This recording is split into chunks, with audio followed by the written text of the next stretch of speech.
So, the year 2011, I was really hot to trot as far as writing goes. I had started publishing regularly with AlternativeRight.com. This was before Alternative Right or Alt-Right had any of before it ever became this boogeyman categorization, meaning neo-Nazi. I'm not, and I've never been a neo-Nazi.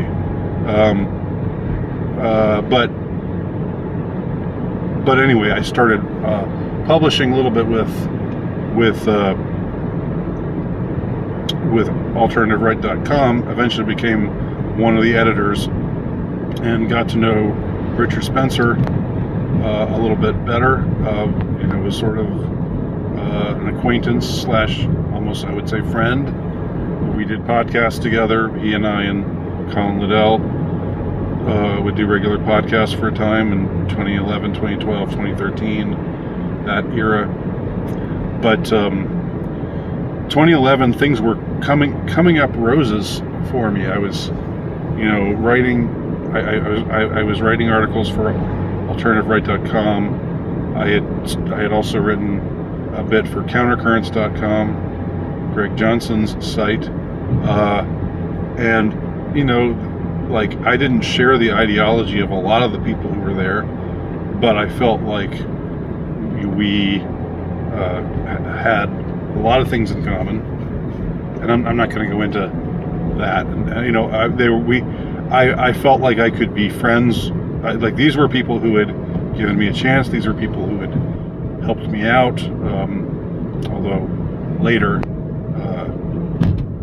Greg Johnson and Countercurrents cut me off pretty unceremoniously. But at the time, I was, I was happy to be working, happy to be writing articles and having people read my articles and my books and Richard Spencer had me on to do a podcast to publicize the Columbine Pilgrim, which he didn't have to do.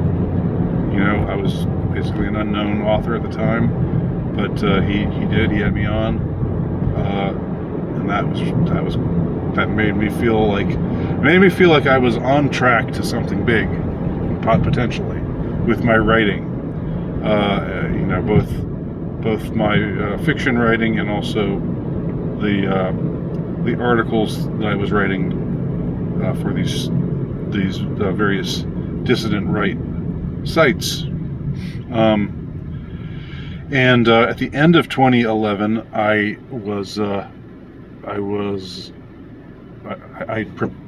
pitched this idea to Richard of going to South Africa to write about what's going on with the Afrikaner population in the midst of the new South Africa, since the end of apartheid, the new dispensation, what was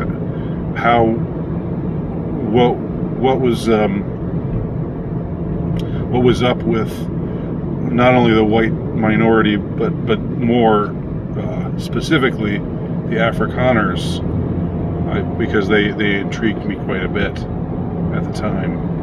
And Richard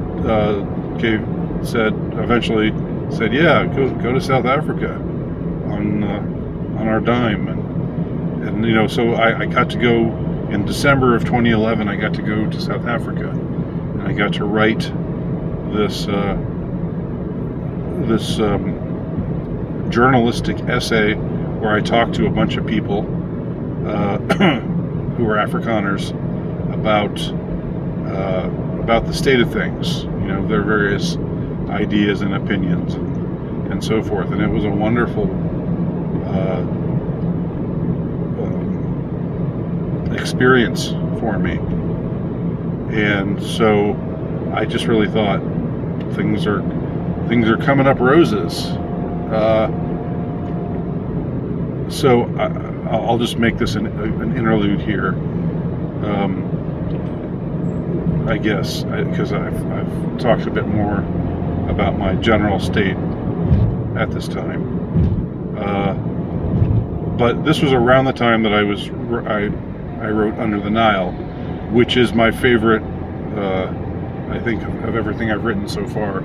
It's probably my favorite work, and I'll talk about it next.